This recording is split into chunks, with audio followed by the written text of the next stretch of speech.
Assalamualaikum warahmatullahi wabarakatuh. Perkenalkan, nama saya Vini Rapamarandes, tambuk F551-18050.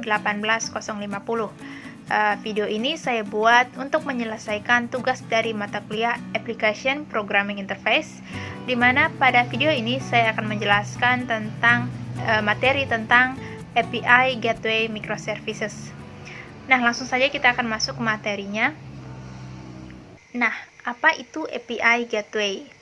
Jadi, API Gateway itu merupakan gerbang dari beberapa API yang bertindak sebagai titik masuk tunggal untuk grup microservices yang ditentukan dan berfungsi sebagai manajemen API, authentication API, dan sebagainya. Nah, microservices itu sendiri sebenarnya adalah kumpulan dari beberapa service atau kumpulan dari beberapa API yang biasanya berbentuk REST API dan menggunakan protokol HTTP. Nah, API Gateway ini adalah mode yang sangat umum dalam arsitektur layanan mikro. Menggunakan API Gateway dapat memecahkan masalah tentang bagaimana memanggil layanan mikro independen. Untuk mengelola API yang kompleks dan banyak dengan baik, kita harus menggunakan API Gateway untuk mengelola API layanan dalam pembangunan sistem layanan mikro. Nah, sederhananya, API Gateway ini adalah sebuah server khusus yang merupakan satu-satunya pintu masuk seluruh layanan mikro. API Gateway merangkum aspek internal sistem dan implementasi spesifik antarmuka. Di sisi lain, ia memiliki fungsi seperti verifikasi izin, load balancing, caching, dan pemantauan. Berada di depan API, Gateway ini bertindak sebagai pelindung keamanan dan memastikan skalabilitas dan ketersediaan tinggi. Jadi, API Gateway ini mengambil semua permintaan API dari klien, menentukan layanan mana yang dibutuhkan, dan menggabungkannya menjadi pengalaman yang terpadu dan mulus bagi pengguna. API tidak berguna kecuali jika dikirimkan dengan kuantitas yang konsisten. Gateway ini sangat penting untuk membantu memastikan kinerja yang hebat, ketersediaan tinggi, dan skalabilitas elastis API dengan memungkinkan perusahaan memulai pengiriman dengan layanan pendukung yang seragam, termasuk manajemen lalu lintas, transformasi, dan integritas sistem. API Gateway juga menangani terjemahan protokol, di mana pemrograman ini sangat berguna jika klien yang dibuat dengan microservices menggunakan beberapa API yang berbeda. Nah, berikut ini kita bisa lihat contoh gambaran dari API Gateway, di mana ada user atau sebuah aplikasi yang diakses oleh user ingin meminta data dari beberapa service-service dari microservices tersebut. Nah, untuk masuk ke service-service yang telah tersedia, aplikasi ini harus masuk ke API Gateway terlebih dahulu sebelum mengakses ke service-service yang telah disediakan.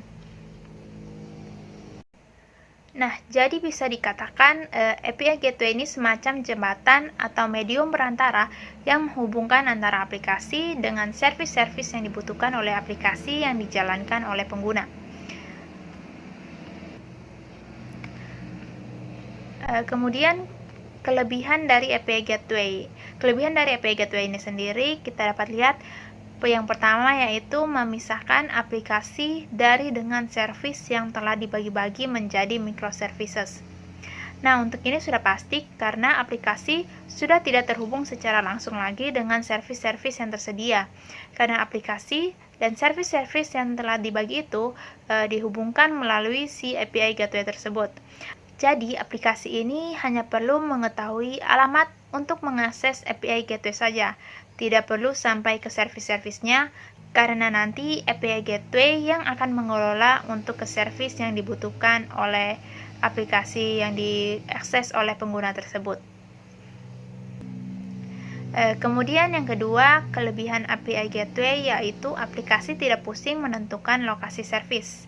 Nah, karena dia sudah menggunakan single entry point ke API Gateway untuk memproses dan memanggil semua service yang dibutuhkan oleh aplikasi.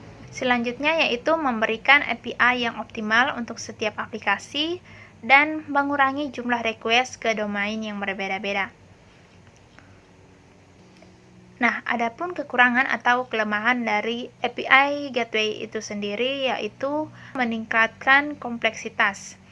Nah, karena selain harus membangun atau mendevelop service-service yang akan menjadi microservices, kita juga harus merancang dan membuat API Gateway sebagai media penghubung antara aplikasi dengan semua service-service yang telah dibuat. Jadi di dalam API Gateway ini dirancang dengan berbagai fitur-fitur yang cocok untuk mengakses semua alamat atau domain berbeda dari semua service-service yang ada. Kemudian yang terakhir, respon time menjadi lebih lama. Nah, yang ini dikarenakan aplikasi harus melewati API Gateway dulu sebelum mengakses service mana yang akan dibutuhkan, dan dari service-service tersebut akan dikembalikan lagi ke API Gateway sebelum masuk ke aplikasi. Oleh karena itu, respon time-nya menjadi sedikit lebih lama. Kemudian selanjutnya kita lihat, nah di bawah ini ada beberapa contoh dari API Gateway. Sebenarnya ada masih banyak lagi, cuman di sini saya tampilkan 5, yaitu yang pertama ada Nginx, ini yang cukup populer, kemudian ada Apache, HTTPD, lalu ada Kong, Netflix Zool, dan Spring Cloud Gateway, dan masih banyak lagi. Nah, itu dia materi penjelasan singkat tentang API Gateways Microservices. Sekian dan terima kasih.